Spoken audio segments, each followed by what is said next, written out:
So best friends got each other's back. We used to cruise around with a bass to the max. Everyone in school while I was in the lab, cooking up some beats that would turn into tracks. High school chillin', I was on a mission. I had bigger dreams of being a musician. Teachers always talked but I couldn't seem to listen. I lived in a fantasy land, they called it fiction. But I was gonna be big one day, playing shows on the road to a sold out stage. Nobody really cared or believed I would make it anywhere close, I would fail and fade. But that's cool, I love that, cause any little doubt gives me energy back. And now, I'm in a place where I'm glad I never gave up on the dreams I had. And big dreams lead to big things, and big swings lead to big rings. Championships or the big screen, anyone who did anything took a big swing. And big dreams lead to big things, and big swings lead to big rings. Championships or the big screen, anyone who did anything took a big swing.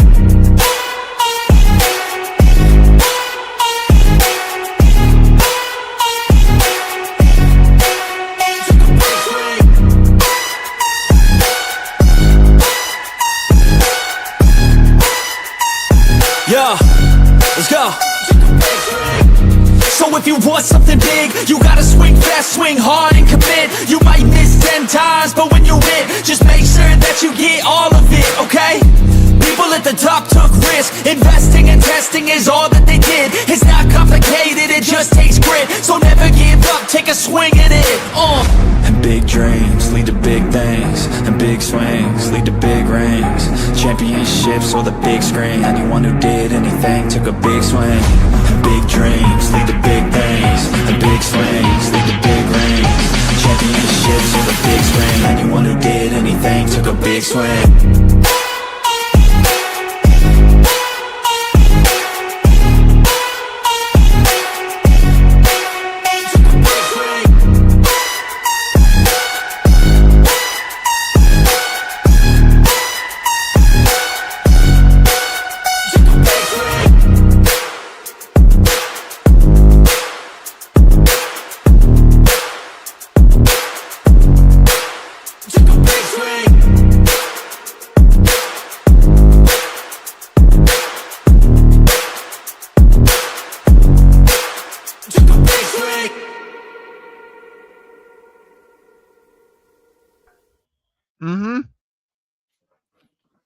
Hey guys, what is up? Welcome to the Pick and Roll Podcast, episode 140. Blaze, you're on time. Perfect timing. Perfect timing. What is up, Rios? You weren't here in the last couple of weeks. Yeah, work's been crazy, man. I work in the car business, so whenever you're behind, you don't get a day off. Shit. But hey, glad you're here, man. We got a lot of stuff to talk about. But how you doing, Blaze? How you doing? Good. Doing good. You saw a Sixers play today. It was nice to actually see them get some runs. It's just good to see. It's just good to see basketball, man. It's been a while. I know it's been a while, and there's another game on tomorrow morning at 5 a.m. The Pelicans are playing in Dubai, I think. Huh? Won't see that. Won't watch that one. I will not either. I'll catch the highlights because I want a Zion Williamson 360. That's what I want. Celebrate Happy Oktoberfest. There you go. Yep. Got mine right here. But hey, let's just get right into it. So I found this on Twitter. It's like all the new faces or familiar faces in new places.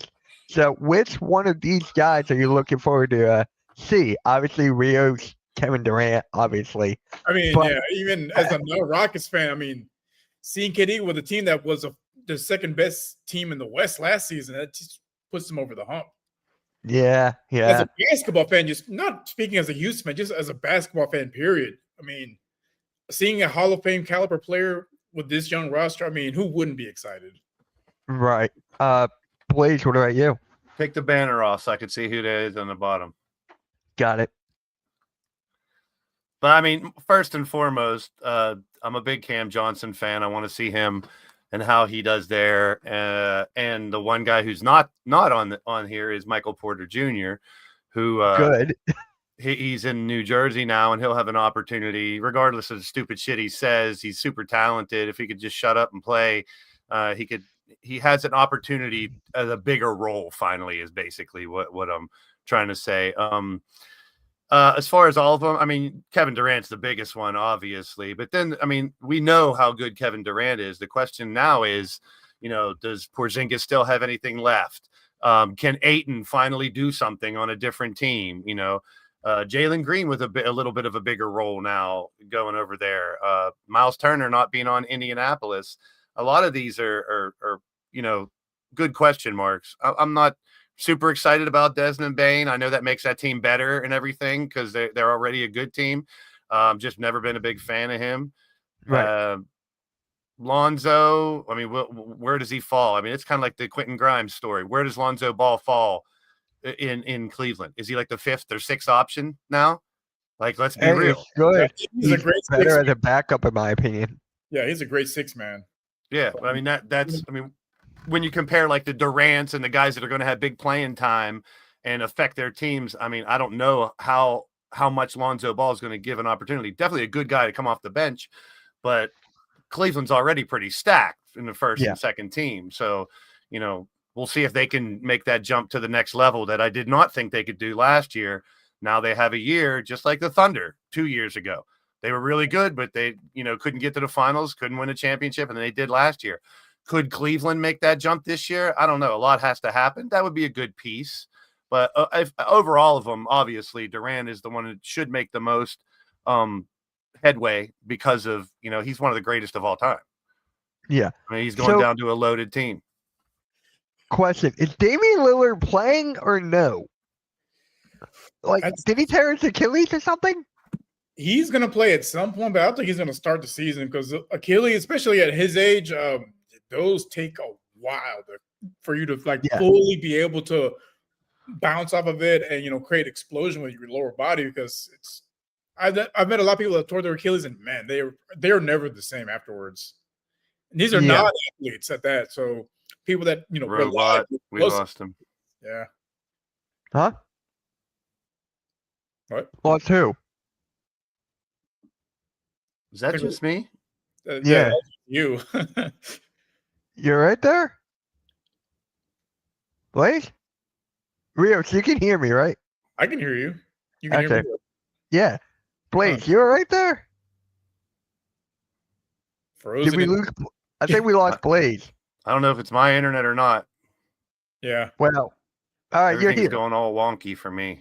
Yeah, you're here. So, anyways, who am I looking forward to the most? If he could stay healthy, Kristaps. Okay, Blaze will be right back. But for me, it'll be Kristaps. That's been the $1 million question since Porzingis came into the league. Can he stay healthy? He has proven at this point in his career he cannot stay healthy. I agree.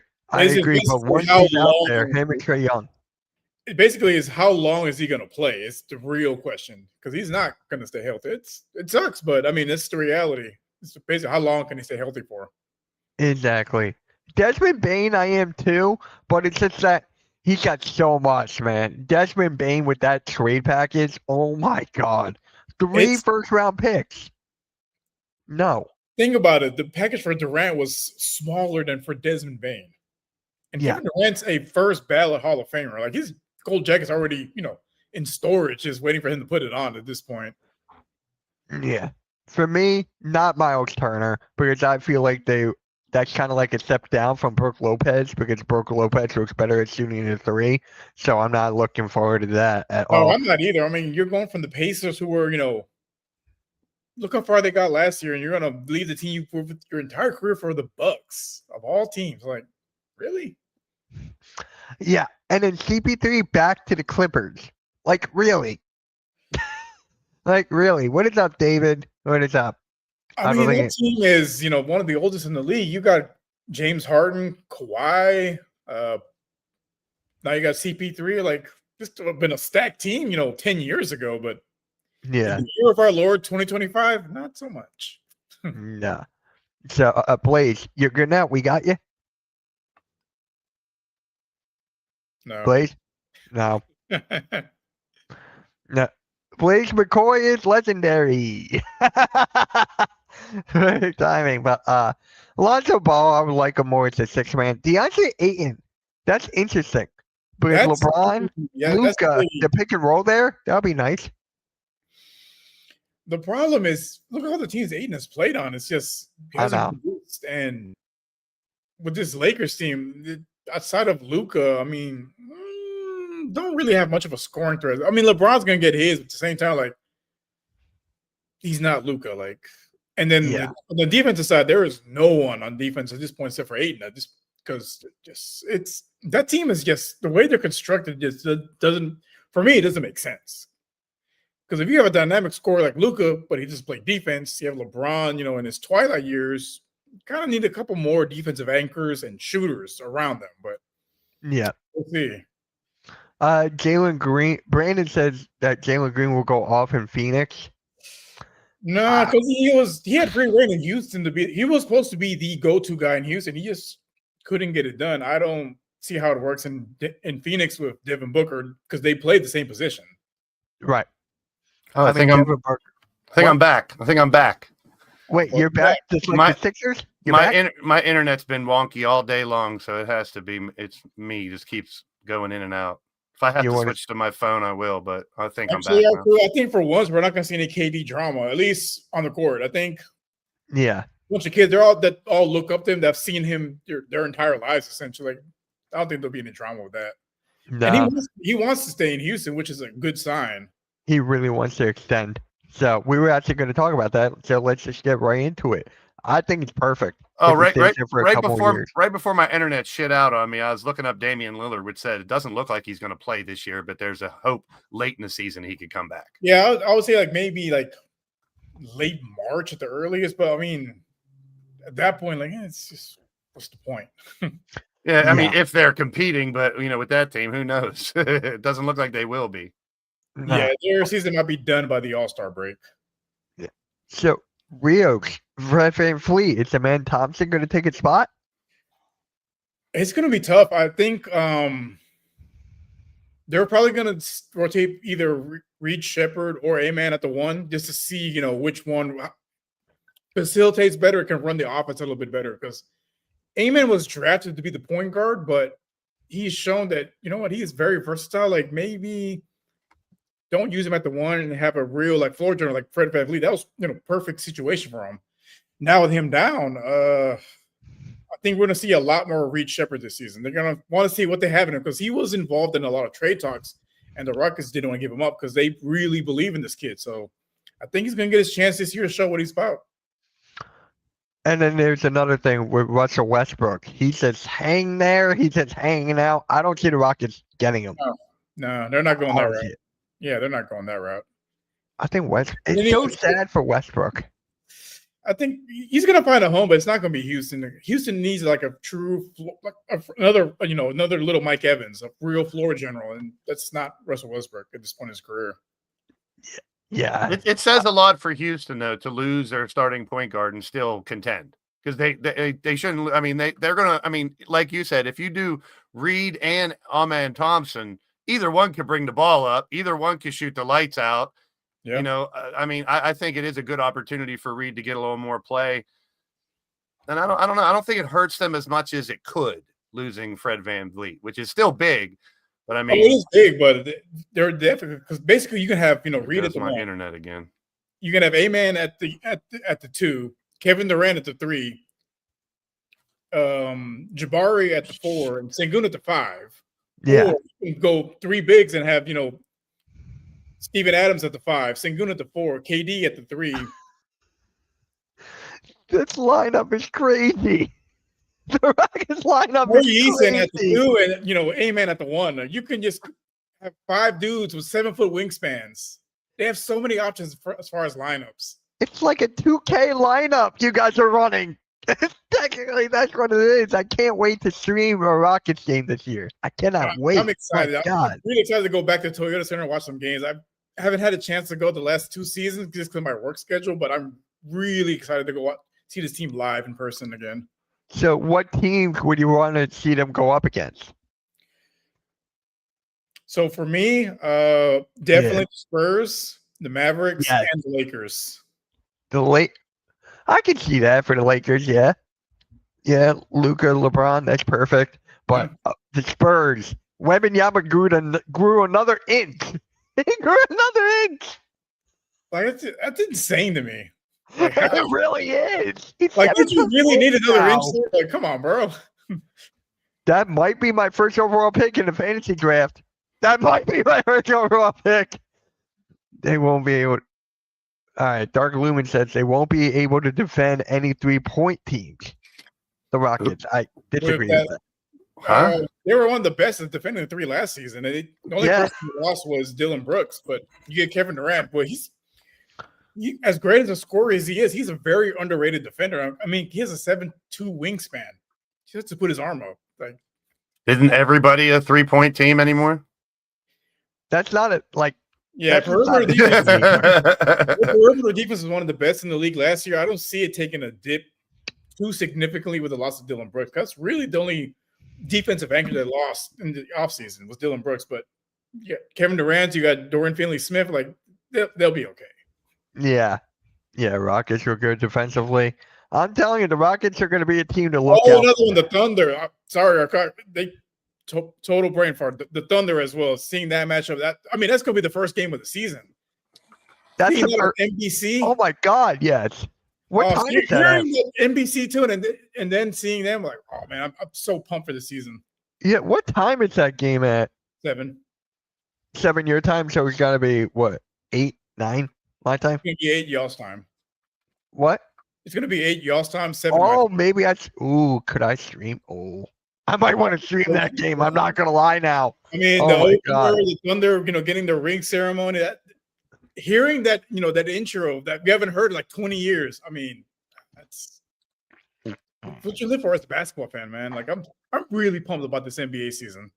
Me too. So hold on real quick here. 6:30 p.m. Central. Got it. Thank you. Okay. Yeah, close enough. Appreciate that. Thank you, RQ. Really appreciate that. So, we got to talk about it. Jonathan Kuminga re-signs with the Warriors on a 2-year, $49 million contract. They also get Al Horford, and like we talked about last week, Seth Curry, and they also get DeAnthony Melton back. So, their lineup is pretty much the oldest in the league. So, but that Kuminga drama is the weirdest thing I have seen in basketball recently. Like, and it was so unnecessary. Like, this dude's talented, right? Really, y'all's future. Like, why are y'all dragging your feet to sign him? Why unnecessary drama? Like, it's like for $50 million. That's good for Kuminga. For Kuminga, that's right around a good ballpark for him. Blaze, you like that deal for him? I mean, I've been a fan. I've wanted to see more of him the last couple of years, and it seems like he's been pushed to the wayside for some reason. Just like Rhea said, it's a conundrum. It's like, I don't know what's going on. It's like, I mean, if they would have put him out there a little more last year, they probably could have traded him for a shit ton of stuff this year. But then it's like, now you haven't played him that much, so how can you trade him? You're not going to get what he might be valued for if you trade him now. So I don't have any problem with them signing him. But like you just said, I mean, that team is old. Like, they're going to have a bunch of 35-year-olds, like Curry, Hield, Butler, Green, and Horford. Aren't they all like pushing 40? This is like the Commanders of the. I mean, hey, I've always said if they can still go, let them go. I mean, they're not shitty 35-year-old and over. But as we saw with the Warriors, they were gassed after playing the Rockets because the Rockets they took them to their limit and they were gassed in the second series. And they're only a year older now, and it's just, are we gonna see the same thing? Them getting gassed in the regular season, like. I think that's where Kuminga and a Podziemski type players come in. Those two off the bench are going to be huge. Kuminga he hasn't even played for us to know what he is. You know what I mean? So anything like that, it doesn't matter. He hasn't played. Like, we haven't literally seen Kuminga at all. Not really, no. Like, him here in bits and pieces. Now, will they slide him into the lineup a little more, or will they just play all these old guys all the time? If they don't play him more, if the way it sits right now, Kuminga could be a six man of the year candidate if they're going to use him enough. If they use him like they did the last year, they probably will trade him, and they won't get very much for him.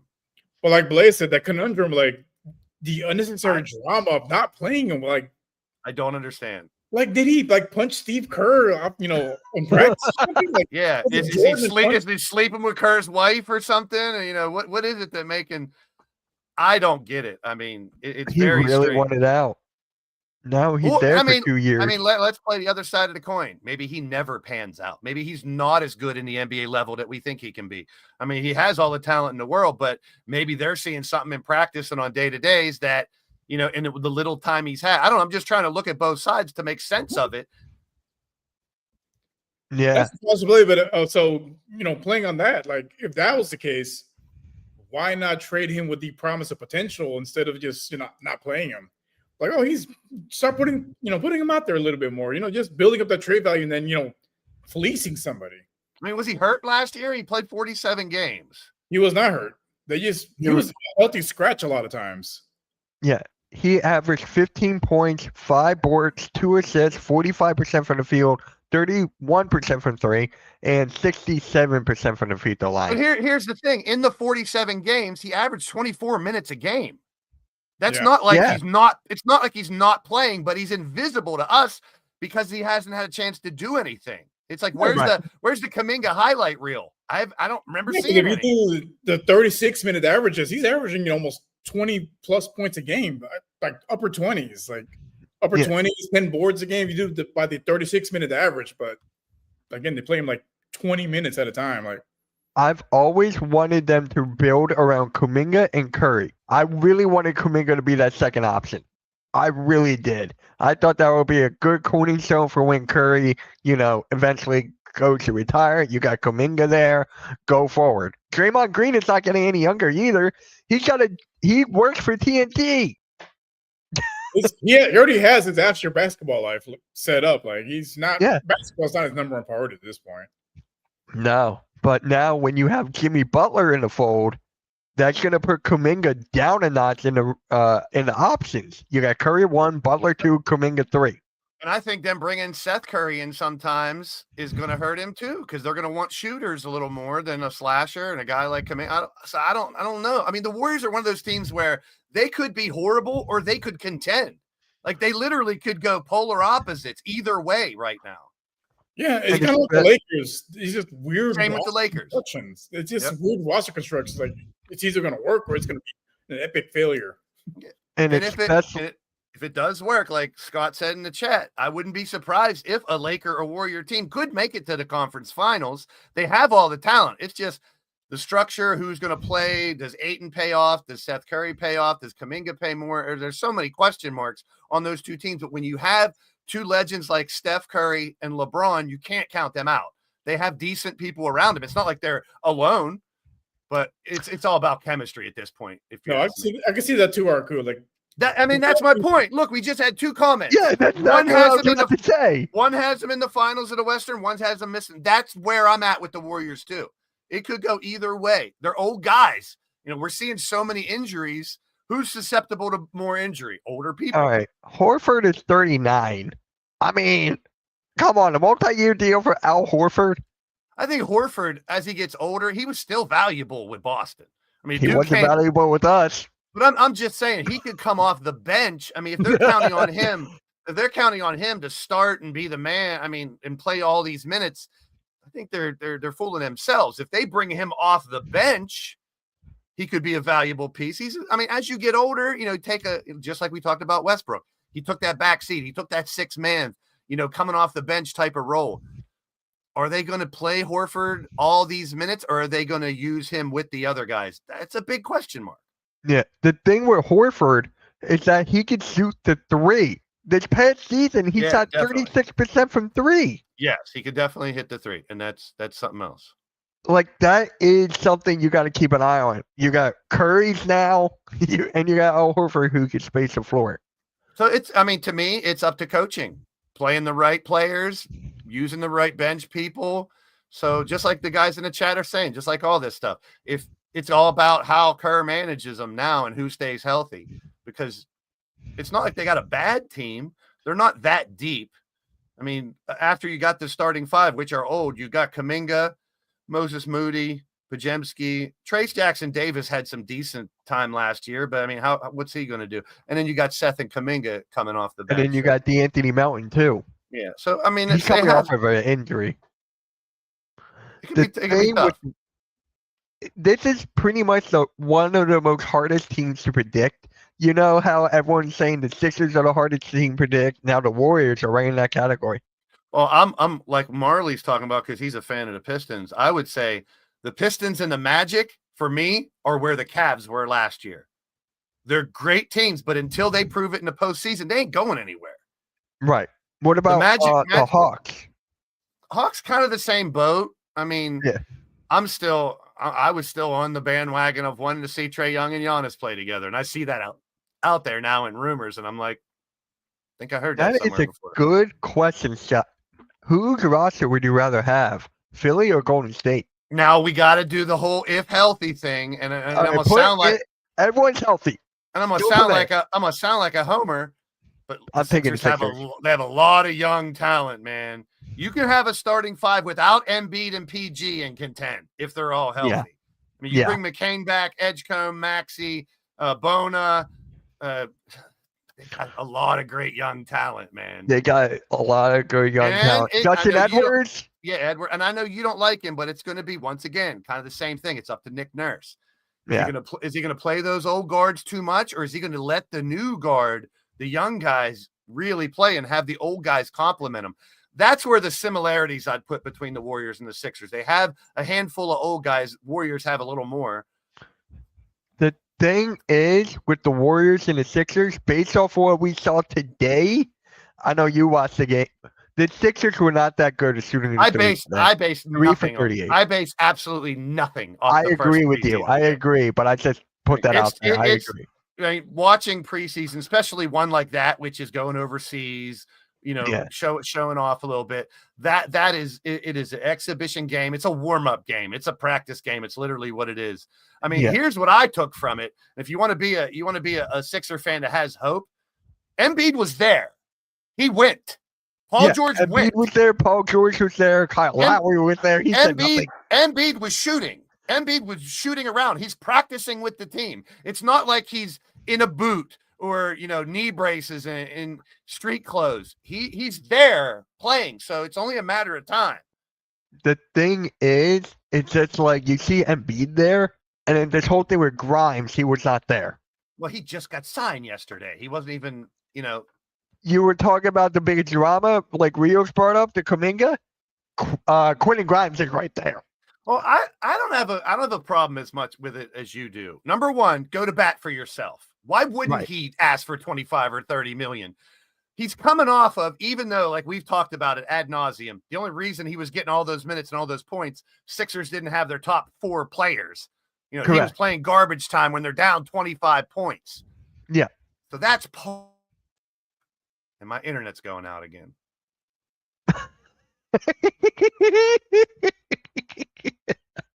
Ooh. Wow. You showed up at the perfect time. So we were talking about Quentin Grimes, right? I'm sorry, I can't. I gotta remove him. I can't.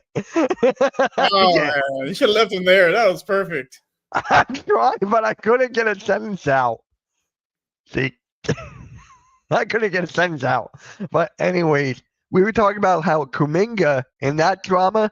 Look at Quentin Grimes, right? They wouldn't take any deal. He got a qualifying offer, and the Sixers lost Yabusele to the Knicks. I'm like, I put Grimes drama if they were Kuminga. Kuminga got paid. Grimes got nothing. Yeah, I mean, that, again, unnecessary. And I guess with Grimes and the Sixers, that was on both parties. With Kuminga and the Warriors, it felt kind of one-sided because, like, the guy wants to be there, he wants to play, but they won't play him. Right. I wonder who. Do you know who his agent was? Kuminga's? No, I'm not sure. Guys, does anyone know who's Kuminga's agent? Oh, look who's back. Oh, we got Big Blaze. I'm on my phone now. Is there echo? No, you're good. Okay. The way it froze, your mouth was like you. I know. I was watching on my. Shut up! Stop, Echo. Not you, bitch. Echo, stop! Unplug it. That's what I just do. forgot. Mine's been unplugged for months. I just forgot that I said it. Yeah. So you were talking me, Blaze, before you went. I was saying basically, what was I saying? We were talking about Grimes and Kuminga. Oh, the Grimes thing. I said you got to bank on yourself. So him asking for 25 or 30 million, I don't have a problem with that. Him just finalizing the deal. I mean, I could put a 20-minute clip together. How many times you said we're not getting Grimes? He's not coming to the Sixers. He's not signing with the Sixers. We're not getting Grimes. We're not getting Grimes. We're not getting Grimes. He's not going to sign. You were on my side. I said I didn't care either way because I think we have a loaded team without him, if healthy, obviously. But you got to go to bat for yourself based on him averaging 20-plus points last year, even though it was garbage time without the top 4 players. He had the ammo. He could say, hey, I scored all these points. I helped keep you guys competitive last year. Why wouldn't you want me? And then if you look at the people that are making 20 to 25 million, he could fall right in there because of how much overpaid players are out there. Now, going back to what you've been saying like crazy, he's going to be number 4, number 5 on the list of, getting the ball. So when he's out there, he's going to have to make it count. And he should because some games. Yeah, I think he's going to start right away with McCain out. If Edgecombe can continue to play like he did today, and get better in the preseason, they might start him. And I was against that before when you were saying, we got to start him. He's a top 3 player. So, I mean, it depends on how the next couple weeks go. Yeah, it really does. But I'm glad. I mean, we talked for the last 3 years at the Champions who weren't just 2 players. They weren't a big 3. They were depth. They were players on the bench. You had third stringers that were valuable. You see the teams like Houston, Indiana, the champions the last 3 years, teams that are deep, so having a Grimes it can't be a bad thing. You want as many ballers as you can on there just in case injuries, days off, back-to-backs, whatever. Yeah. So you brought up VJ Edgecombe, how well he played today. 14.6 boards, 3 assists. That's great. I loved it. That's him still getting acclimated. That's a start. I mean, he plays like that. I mean, the Bona. I mean, do we really need Embiid if Bona plays well? Because you have stars at the guards. So it's different. It's like, I don't know, just seeing Edgecombe, to me, I wasn't really worried about how many points he had. I was more worried about how did he look. And he was smooth. He was good passing. He looked comfortable. Is my internet going out again? No. Oh, it was? I didn't even notice it. I was on another tab. I didn't even notice. Yep. He kept like buffering a little bit. It's like the old AOL days. Oh, not the AOL days. My dad is still on AOL. He's still on AOL. Yeah, Blaze, you're out of there. Anyways, I'll wait for Blaze to come back. It's a bit sketchy on my console. Yeah, that's what happens on console. No, it's when so going back to internet. So on Sunday, I had accepted a trade for Malik Neighbors and David Montgomery. So I was trading Neighbors. I was getting Montgomery in return. Yeah, this is before the trade had happened. Like it took forever to actually post because there's a lot of construction in the area, and it posted after the injury, and it was like, why would you do that? Like, what do you mean? Like I accepted early in the morning. Like I was watching the game in Dublin. Yeah. Because my internet was so just spotty. It didn't post until after you got hurt like in the second quarter. I'm like, oh shit. But I told him, I was like, hey guys, we can veto the trade. Like I'm cool with that. Like because my internet was kind of spotty. Like, no, we can veto the trade. I'm not gonna do that to somebody. Like, nah, it's not fair. Shit. Damn. Freaking Wi-Fi. We got you, Blaze? You're good now? Yeah, I'm back on my computer. And this is the first time I've had any issues with. I've had that fiber optics now for 2 months, and I've had no problems. But throughout today, it's been in and out. I even reset my modem and my router and everything. So no, I was telling Mitch about my internet issue because they're doing some construction in my area, and the not just like the Wi-Fi, but like with my cell phone, just the 5G has been real spotty, and I had accepted a trade, so I was trading Neighbors from Montgomery, but it was spotty, so it didn't post until like maybe like halftime of that game, and Ooh, he was already hurt. And they're like, "Why would you do yeah. that?" We're like, "What do you mean? I accepted in the morning." But then they're like, "No, it just posted now." I'm like, "Oh shit!" I was like, "Hey, I'm cool. We vetoed the trade because that's not fair." Yeah. Did they actually veto the trade? But yeah, they did. Like, I'm not gonna do that to somebody. Like, it's not fair. Like, the internet was spotty. I would have taken that and ran. I Nah, would not couldn't have do done that. I was like, I've hey, been you did it. league with these dudes for like 5 years. I couldn't do that. I know, Yeah, RQ, but it sucks. I got another stream later on tonight. I hope it doesn't screw that up. right. So, Blaze, to bring you to good news, the Topps and NBA have agreed to a long-term exclusive trading card partnership. How do you feel about that? Well, I mean, Topps is one of the original ones that, put out all the cards back in the day when I collected in the 80s and 90s. And then all these other companies came in and really changed the game. I mean, I was at the card show I did last weekend or 2 weekends ago, whatever it was. We were discussing, a lot of conversations I have with people is how the, number one, nothing, you want to say nothing really good came from COVID, but it really sparked that entire industry of card collecting again, because people were sitting at home. You can get on eBay, you can still buy and sell, you can do, pack rips and stuff. And when it came back, it was Luca was the one. Luca's cards went through the roof right when COVID happened. And now they took a drastic drop. And Topps wasn't in the game. I mean, Panini kind of monopolized and had almost all the different companies. So them coming back, I mean, they started when you sign on first, you don't have the actual partnership, and you have cards without logos on the helmets and the names. It's kind of weird. So speaking of cards, there's Spongy. So I mean, the way the industry has changed, it's us old heads like us want, your favorite players or pick, make a set. Nowadays, it's all about RPAs. You got to have, an autograph or a numbered card or a purple elephant variation, zebra stripe, fucking uptown, downtown, whatever. I mean, it's a money grab, and now, we've gone from it being, I said this a million times, to collecting, to investing because they were worth money, to now it's gambling. Because I mean, instead of paying cheap prices to get cards and you can get anything, you have to buy the expensive packs to get the good cards, the autographs. And I'm not paying $10 a pack for a pack of cards, and then all the Pokemon shit and all that other stuff that comes. And I always joke because at that last card show there was like 100 Pokemon tables. And people were buying and selling like crazy. And I'm like, Charizard's not hitting 50 home runs next year. How's his fucking card going to be worth more? It's like, I don't care. I mean, I know you can play the game and all that, and it's collectibles, but, I hope, and I've already seen the cards that Topps are going to put out, and it's coming out on the 21st, right before the season starts.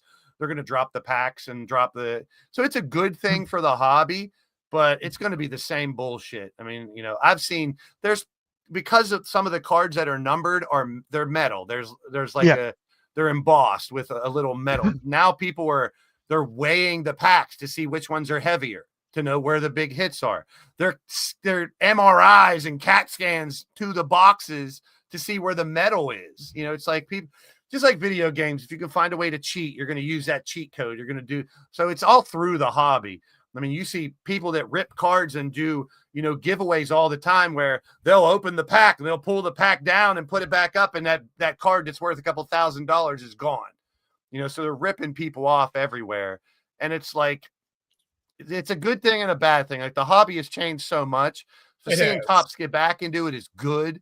But I mean, what we're looking at now is the next junk wax era, where they're making so many of these cards and putting them out there everywhere that even like Wemby's rookie went through the roof at first, and now you can get them for $10 because they've made so much of them. Oh my God. Like, back in the day, there might be one card in a year that was worth over $100. Now you got cards that are worth $10,000 right off the bat. So it's like, it's a good and a bad thing. Like, hopefully Topps will stay true. They're doing some throwback cards, like designs from the 70s and 80s, which is cool. You're getting autographs from people you haven't had autographs from for a while. They do the triple autograph cards too. So, I mean, they're going to make it interesting, but it's still a big money grab, and it's gambling more than collecting now. And I enjoy the collecting part, obviously. Yeah.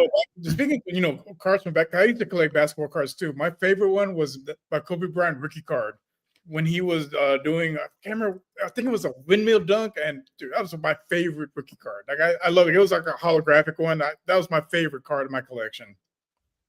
And that's where I'm at now. I mean, I'm 52 years old, man. I don't have any kids to give the cards to and stuff. So I got my favorites, and I've been selling a bunch. And to answer Arku's question, it was more than just a store. It was a show. There was over 200 tables throughout the entire mall, which is it's a dead mall, but it was live that day with, they kind of sectioned off one anchor down one way was all the Pokemon stuff.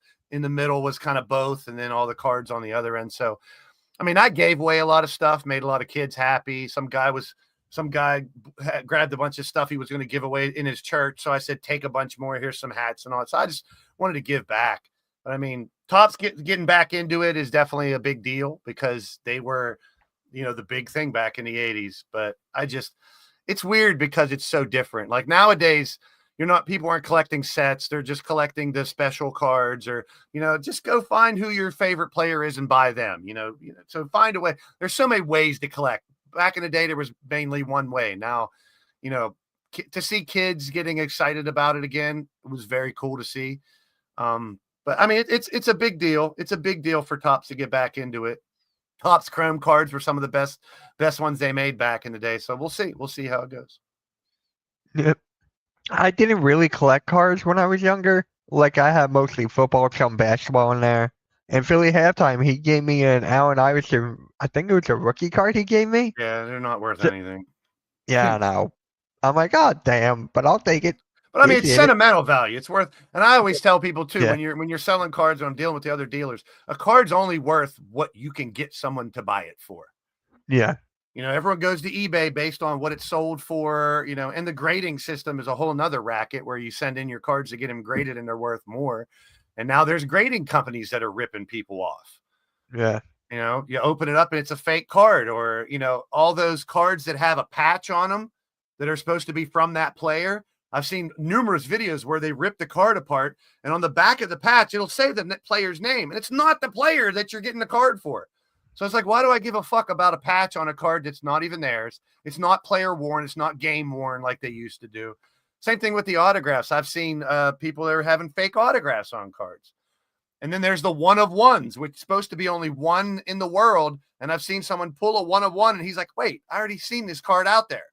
So, who's to say a company can't put out 2 one of ones and start ripping people off even more? So, I mean, you just got to find your own niche. I stopped collecting baseball, mainly football and basketball now because those are my two main.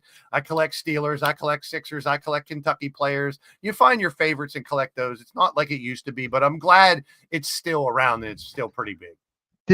Did you ever collect wrestling cards or no? Yeah. I mean, they don't make as many of the wrestling cards, but I have sets from the old days, and they just started coming back with a lot more. And I got a friend who does phenomenal. He makes his own custom cards. Ooh. Like, he'll take a flag or a T-shirt or a hat and cut the card up and make a custom card. So my brother still collects cards. He gave me this for my birthday, for my 40th birthday last year. My favorite player. I love this. I've been displaying in my house. Yep. So that's who one. was it? I'm sorry. That's Michael. Oh, okay. And that's one Okay. card where no matter who, if you got a Michael Jordan card, it's worth something because it's him. All of his cards are valuable. Now they're not as valuable as we thought they were going to be because in the late 80s, they made so many of them. So in the 90s especially. So what about the LeBron James? Is that pretty much worth something, or when he retires, that's going to be worth more? His rookies are, and I've started to sell a bunch of those. But once he came out, it was such a big, this is the next Jordan guy, that they made sets of his. They made so many extra bullshit. Like you would get in his second year, there was like 20 LeBron cards in that set. It's like, it's oversaturated instead of rarity in the player or just collecting a base card. People like frown upon, they get a pack of cards and they fumble right through to see what the special card is. And that's it. They don't give a fuck about the rest of the cards. That drives me crazy. That drives me absolutely insane to not look at, like, I'm a graphic designer. I like the artwork. So first thing I'm doing is I'm looking at the artwork of the card. the design. Go on the back, see all their Yeah, stats. like, look at this. Like, look at the artwork of this. Like, it's just That's sick. It's See, cool. Michael Jordan's with Upper Deck, so you won't have any. There's no Michael Jordan autographs in other sets because he's with Upper Deck. So you don't. There's not a lot of his autographs out there. Right. Those Pokemon cards are crazy. No, it's the same thing with baseball, Yeah. basketball, and football now. The regular cards aren't worth shit. You got to find that special 1 out of 5 or 1 out of 50 yeah, or with Pokemon cards. It's the shiny cards. the holograms. Yeah, you got to get the holographic ones and stuff like that. But I Sure. mean, the idea of just finding, your favorite player and collecting them, or I went back to the 80s and got, Tony Gwynn rookies, Ryan Sandberg rookies from back in those days. And they weren't even that. It's so focused now on the quality of the card. Like you send it away to get it graded. If it's a 6 or a 5, or it's worth shit. Yeah. And to me, I don't even care. I just want to have the card, for the nostalgia. So it's Yeah. changed. It was getting my favorite players. My favorite card as a kid was a holographic Robert Ory card. Yep. As great as he is, he's not a Hall of Fame player, but he was my favorite player as a kid. Besides Jordan, I was like, as a Rockets fan, it's Olajuwon, Jordan, but like I was a big Robert Ory fan. His holographic card was my favorite card. You still have it? I don't, unfortunately. I lost that album I had with all my basketball cards, but Oh. I had it for years, like years. What is that? I forget that card thing online. My friend used to do it, but he stopped. What was that thing? It was like you can gamble it online or whatever. I forget what it's called. It's gonna bother me. What's it like? Tops or whatever? I forget what it's called. If you guys know what I'm talking about, let me know. If not, I can do research. Here's Not a big deal. Here's What's this? let me scroll down and show you here. We got, this is what the box is going to look like. They put Cooper on the front. And then this is like the base card. There's LeBron, which is a great design. I mean, the colors, it looks really nice and clean. Then they'll have these variations. Like this one has his number everywhere, which is pretty cool. So that'll be a variation. Then they have these like playing card ones, which will be another variation. So you're going to have like 20 LeBrons. You got these special MVP cards where they're former MVPs, current MVPs. Bunch of different cards. Like this is a rookie. That one is clean. Yeah. So, and it's all shiny and shit. So they'll like those. Then you got the autographs. Boo. Yeah. And then some, like this is a 1978 baseball. This is like 1978 baseball is the design. That takes me back, man. Like a throwback. Really cool. So, that is cool. This is the triple. My question here is, you got pick 1 and 2, and then you got Nupple. Why don't you have fucking the third pick, VJ? Right? Like it was NBA Top Shot. That was it. Yeah, they're in a lawsuit right now. Then in this one, like there's only 5 of these out there. This Dylan Harper autograph, there's only 5 in existence. So you get one of those. But see, what they do is they split it up. You got retail boxes and hobby boxes. Right. If you buy retail boxes, they're the cheaper ones, $35 or whatever, and you're going to get a bunch of these cards, the base, the regular ones. To get these crazy ones, you got to buy the hobby boxes, which are $200, which is insane to me. To get something like this Dylan Harper 2 out of 5. And then there's gold. This is the base card, but it's gold, so that'll be a variation that has a patch on it, which probably isn't from his jersey. And it's 25 out of 25, so you get a bunch of that stuff. But like, I'm waiting to see. This is going to be the thing. Like these are old and well, there's the checklist. That's just all the players in the NBA, I'm guessing. Who's number 69? Oh God, of course. Come on, man. You know me by now. Miles Bridges. There you go. Damn. But I mean, you're going to get everyone. Damn. So then you have the base cards, which there's 300. So there's 300 regular cards. And some of them are little combo cards at the end. You got a subset. Then you got golden mirror image variation. So that's the entire set, but the gold ones. You got base variations, which are all the different. So it's just insane. Then you got the autographs. So instead of and then you got rookie autographs. You got triple autographs. You got more rookie autographs. These are old school ones. So it's like, you get these are throwback autographs of like old people, contemporary marks. So it's like you get the whole set, but look at all this extra stuff. Like it's oversaturated, and the whole idea is going to be, how rare are they going to make these cards? Yeah. Will they be available? But just getting the big name and tops back in it is pretty big. That's great. Yeah. So, really quick, what's his name? Nikola Jovic agreed to a 4-year deal, $62.4 million contract extension. It's good because Tyler Hero is injured, so I'm glad they locked that up. But other than that, it's like, okay. He's got good potential, though. That's all I got to say about that. I mean, he's a Jokic, Yeah. Potential's there. Jovic. Yeah, he's just there. Huh? He's Jovic. Yeah, Nikola Jovic. There's Jokic and there's Jovic. Oh, sorry. I thought he said Jokic. I'm like, oh, okay. Potential's there. Is there going to be another one? Where's Jovic at? Right? I was about to say that. I was about to say that. But anyway. He's a talented player, too. I mean. Yeah, I like him. He's real. That Miami Heat team is going to be something once Tyler Hero gets back. Yeah. Get to stream their game on Saturday against the Magic. Unless he faces Amen Thompson, he's going to get thrown to the second row of seats. Yeah. Just crazy.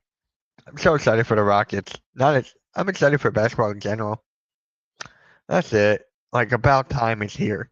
And do you guys think there will be name a player that you guys think will take a giant leap this season? I'm not thinking Kuminga. I was thinking about that a couple days ago. I was like, damn, not Kuminga.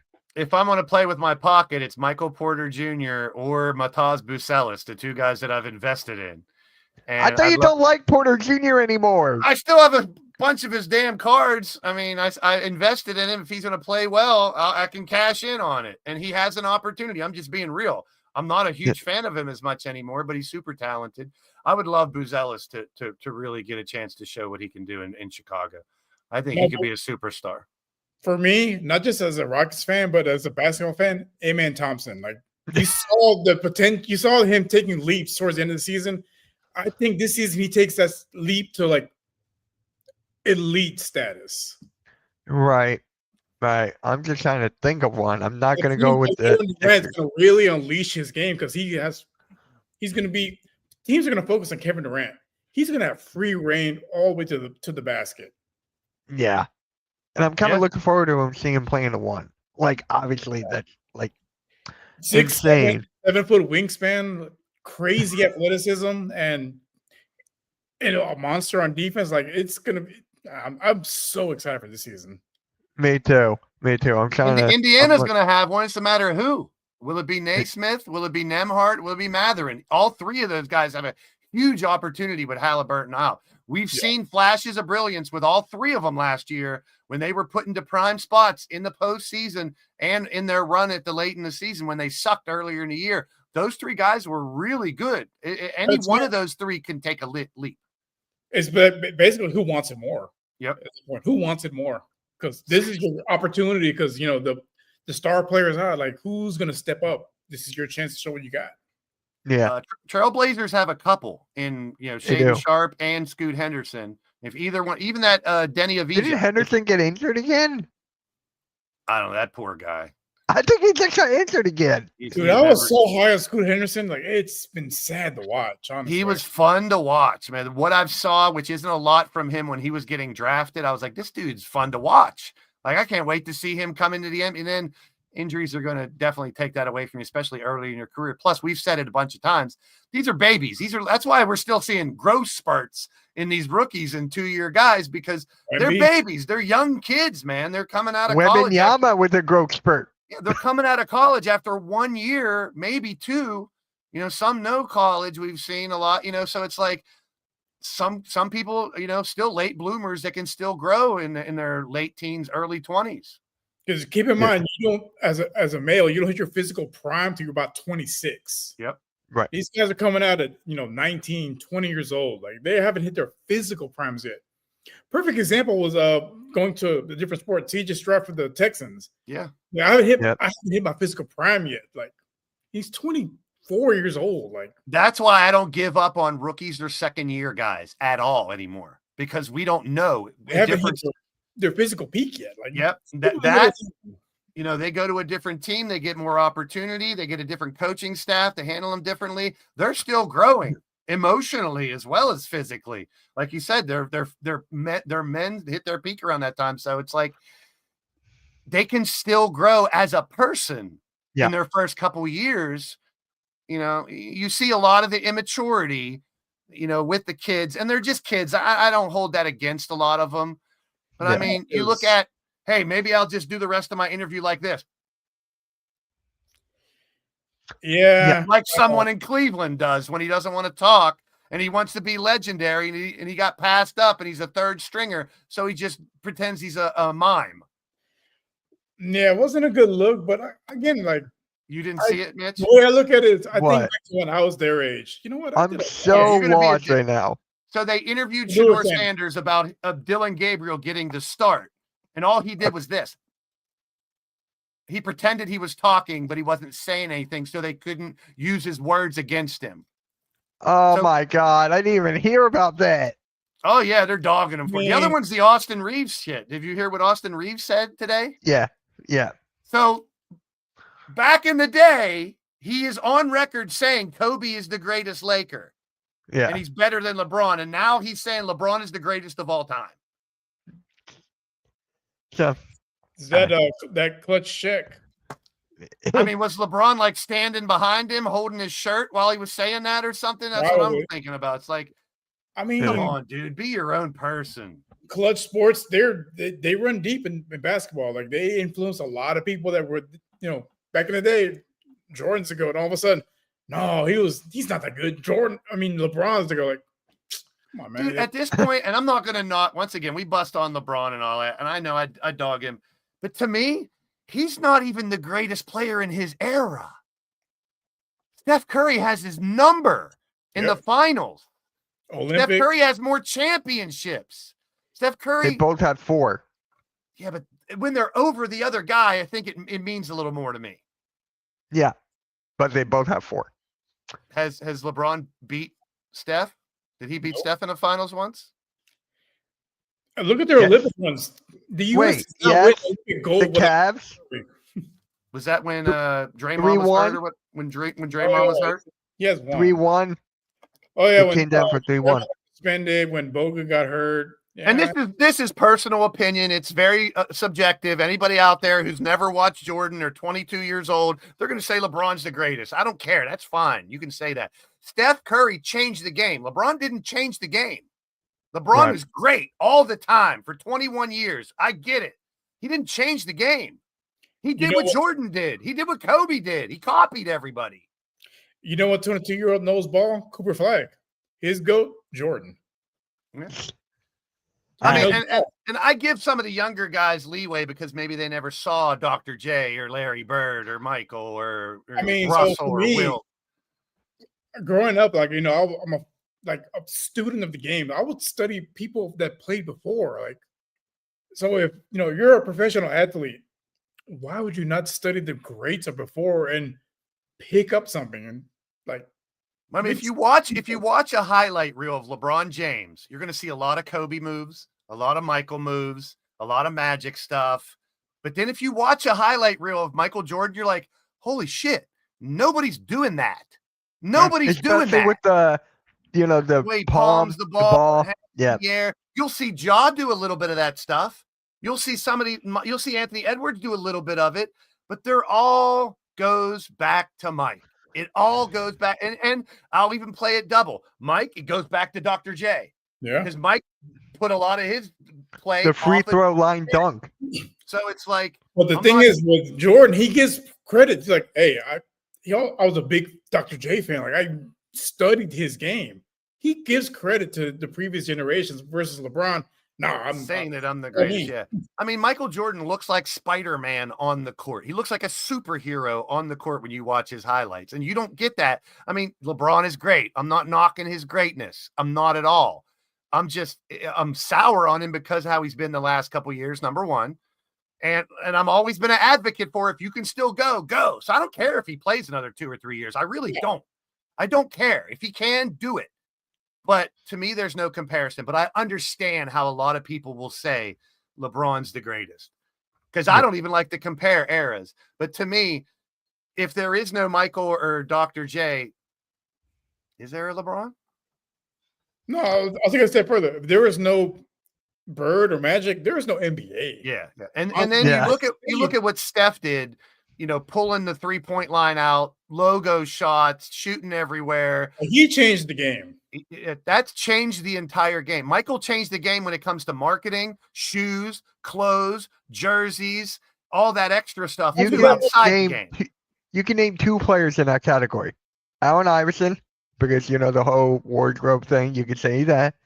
2, I don't know if you guys will like this one, James Harden, because of all the ISOs and dribbles and all that. You could say Harden for that. I wouldn't put either one of them anywhere near what Michael I'm not and Steph either. have done to change I the am not game. either, but I'm just saying they had If there's going to be any comparisons. I would say as far as cultures, there's 2. Michael Jordan, because he was the one that started wearing the baggier shorts. Yep. Yes. And just the marketing stuff and just playing ability and just making the game global.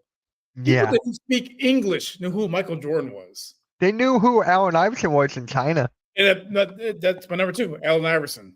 Yeah. He took it another level. He brought hip hop into the NBA, and it was cool to wear the jewelry, the earrings, all this and that, the tattoos. Like you didn't see that, more or less in the 80s and 90s, but he made it acceptable to David Stern, dialed it back a bit. None of this is bad. It's great for the game. I mean, you got to have all this to get where we are now. So I'm not knocking what LeBron has done for the game. He's going to go down as one of the greatest of all time, no doubt. It's just in my eyes, I think Steph changed the game a little more. And I think Michael is a lot better. That's just my opinion because I lived through all 6 of Michael's championships. And when you come out and you say, when you go to Miami, we're going to have 4, 5, 6, 7 championships down here. When you literally always say, I'm the greatest of all time, when you literally get caught lying over and over and over in interviews, that taints his career to me. To see this bullshit when you're on the ground waiting for a call, that's tainting Ghostbusters his legacy. But look at Jordan. He never called himself the greatest. He's like, no, I give praise to the previous generations. I don't like to compare, eras because that era is their era. This is my era, blah, blah, blah. Like, he never, ever. It's like, it goes back to the old saying, if you have to call yourself the king, are you really a king? And he had, people know, LeBron talks about how he didn't have very many players. John Paxson and Luke Longley were like some of the best players when Jordan was winning championships, along with Pippen and those guys. You lost in the first round with Luka Doncic, top player in the league. You lost with AD, top 5 player in the league. It's a personal preference. He gained weight, by the way. Anthony Davis gained weight. And if it wasn't for all like another these 15 players, pounds. It evolves the game to what it is today and what I love, which is NBA basketball. And it's going to be great. Having it back on NBC is going to be fun this year as well. The parity in the he's gonna hit like crack. Yep, the parity in the league is going to be great. I always preach it. What playoff team is going to suck? Which non-playoff team is going to make it this year? It happens every year. Can these teams like Detroit, Miami, Cleveland, Orlando, can they stay at the top? Will there be a different team come in? So can the Thunder repeat? We haven't had a repeat in how long? If the Rockets win, I will be unbearable. I will be unbearable. Hey, I'll be unbearable if the Sixers make the play-in. I was going to say that. Just think, let's play devil's advocate in this weird, strange, alternate universe. And the Sixers are completely healthy. And Maxey averages almost 30. Embiid averages almost 30. Edgecombe is the rookie of the year. McCain comes back and gets comeback player of the year because he was hurt. And the Sixers win it all. I mean, they have all the pieces. They really do. I mean, people bitch because of what happened the last few years and the failed experiment, which is the process. I get it. But when you have that much talent, if you don't go into the year thinking your team is going to go all the way, what kind of fan are you? You got to think that, regardless, unless you're a Nets or a Wizards fan or a Jazz fan, maybe. So for my player who I think is going to break out this year, Blaze, you and I had a debate about this scene last week. Brandon Ingram of the Toronto Raptors. I think with him outside of New Orleans, no Zion Williamson drama, he's not going to be second fiddle. He's going to be the number one guy, new setting. I know you don't like that take because they don't have. I just think he's had his chance and he's blown it over and over and over. I don't think so. I think it's He has the talent. Plus, he's the Duke. First option, in my opinion. Scotty Barnes is first option in Toronto. Then it'll be him and Scotty running the show up there. But I can agree to that. It might be the Quentin Grimes scenario. Those two players can knock out stats all year and they win 12 games. You know what I mean? Yeah. But I mean, Brandon Ingram, I thought he was going to do well when he was a Laker a long time ago. So did I. Well, then LeBron. I'm not giving up on. When it was I am LeBron not and giving up on Ingram. D'Angelo Russell, and he had a squad. Randy, LeBron was like, I'm not giving up on Brandon Ingram for you. I am but not. that's the thing. Going into this season, they can't. What if something happens? I'm going to grab Brandon Ingram. What happens if Ingram and Barnes ball out? No, that's not one over a pick, though. And maybe they land a Markkanen in a trade or something weird, and then they got a team and they contend. You can't at the beginning of the year. All teams have an opportunity. They really do. When the big teams lose a major player, other teams are going to step up. And look last year at the Pacers. They sucked for the first 2 months. They were terrible. And look at the run they had. So you never know. So before we head out, I just saw this on Twitter. Steph Curry tried to take Steph's number. I tried to buy it from him. He said he didn't need the money. You know what Don't number think the NBA would like that either. Steph Curry should wear 30. Steph should wear 03. Wear it backwards. Yeah. No, we're 31. We're 31. 31. All right. With that being said, guys, this was a great show. Appreciate Rios, Blaze. You had technical difficulties throughout the whole time, but you prevailed. Let's go. By the way, Blaze. All right, Rios, you got anything to say before we head out? Yeah. Hope the Mavericks and Spurs have terrible seasons. Yeah. I don't know. I like the Mavs. I like the Mavs. Go PA Sixers. Pennsylvania Sixers. I will not call them Philadelphia. You just did. Anyways, like, subscribe, notification bell. Catch you guys later. Peace.